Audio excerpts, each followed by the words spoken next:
It's Wellness Nerd Out time! How you guys doing today? Happy Wellness Nerd Out time, you guys. And today we are going to be talking about diabetes a little bit more. We'll be talking about it all week. And today we are going to get into type 2 diabetes. If you were with us yesterday, you heard all about type 1 diabetes, the causes, the mechanisms behind it, and today we will give that same approach to describing what is happening in type 2 diabetes mellitus. All right, so without further ado, let's get into it. What do you say? So when we talk about type 2 diabetes, well, it's different than type 1, as type 1 is an autoimmune attack on those beta cells and the islets of Langerhans of the pancreas that are responsible for producing insulin, right?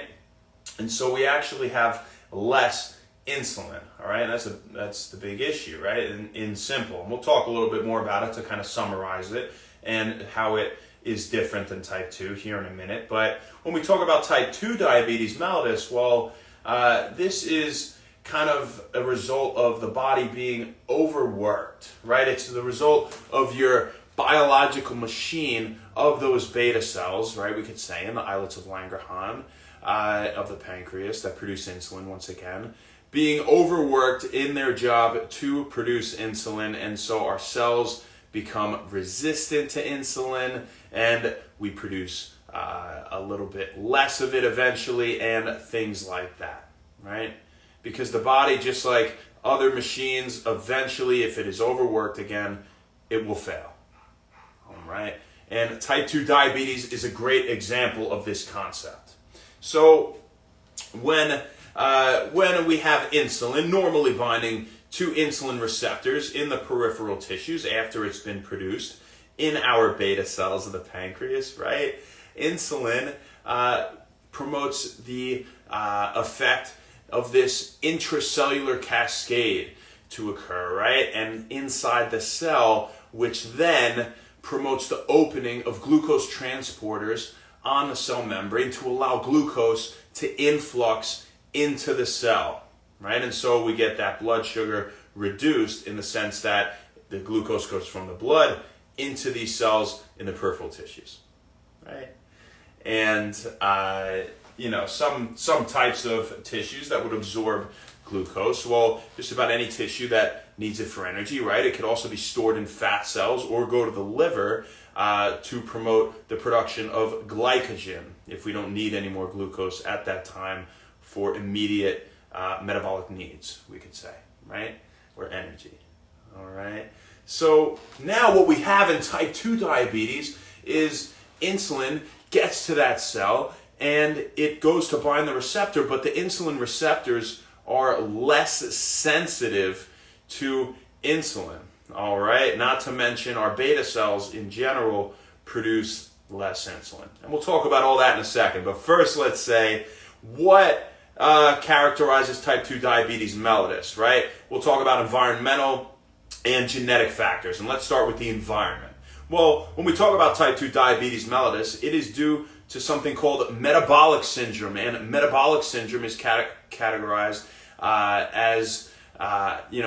characterized, we should say, as having 3 or more of the following criteria, right? And one would be having fasting blood glucose levels that are 100 milligrams per deciliter or greater. Another would be having triglyceride levels in the blood that are 150 milligrams per deciliter or greater.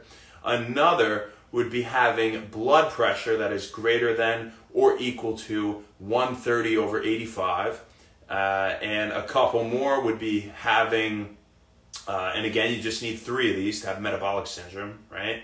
A couple more would be having HDL levels that are less than or equal to 50 in females, or HDL levels that are less than or equal to 40 in males, and a BMI that is greater than or equal to 40 in males, and a BMI that is greater than or equal to 35 in females. And all of these things can lead to insulin resistance, where our cells are resistant to the function of insulin, right? And to insulin binding.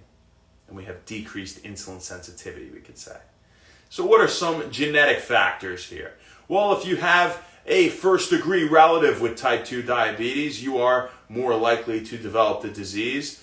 And ethnicity plays a role as well. And more specifically, Pacific Islanders are more likely to develop type 2 diabetes mellitus at some point in their life. All right?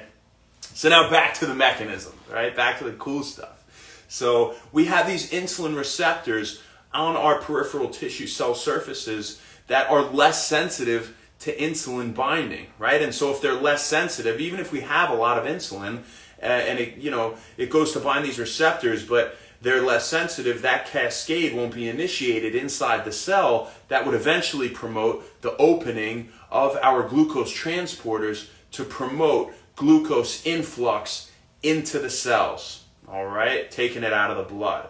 So again, what happens as a byproduct of our insulin receptors being less sensitive to insulin? That glucose will build up in the blood.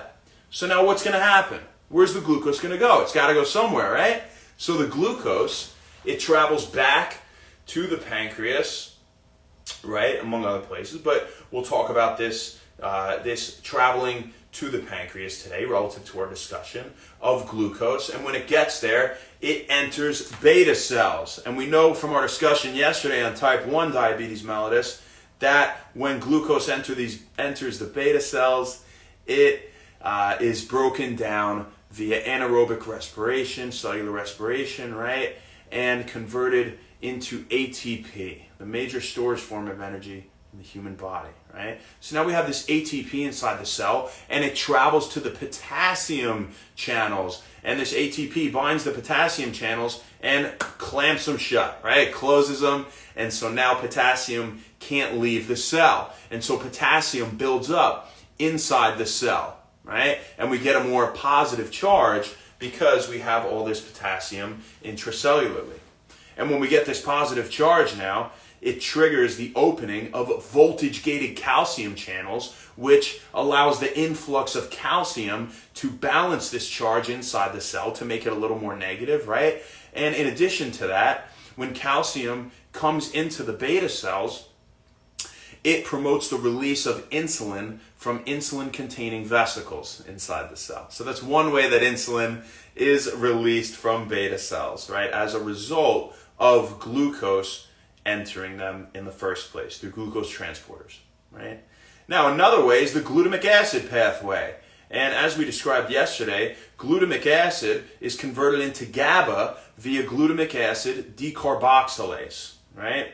And so when we get GABA, now GABA also promotes the release of insulin from the beta cells. So two ways we can get this release here, right, of insulin from the beta cells. So now back to our story here on type 2 diabetes mellitus. We know that if that glucose is going back, because it can't enter the other cells that have decreased insulin sensitivity, right?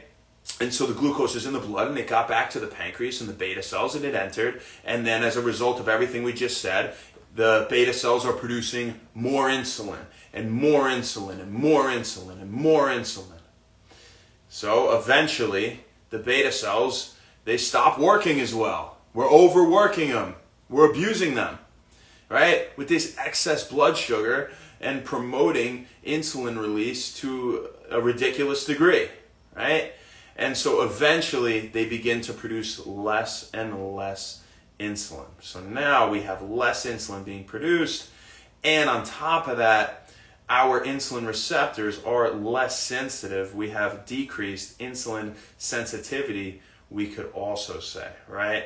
That doesn't allow us to take glucose up in our cells and peripheral tissues, right? And so double whammy here in a bad way, you guys, right? Now that's one problem we get with type 2 diabetes. Now what's another one? Well, when insulin's released from the beta cells, along with this insulin, amylin protein is released. And when amylin is released over and over, because the beta cells are spitting out so much insulin, they're also spitting out so much amylin.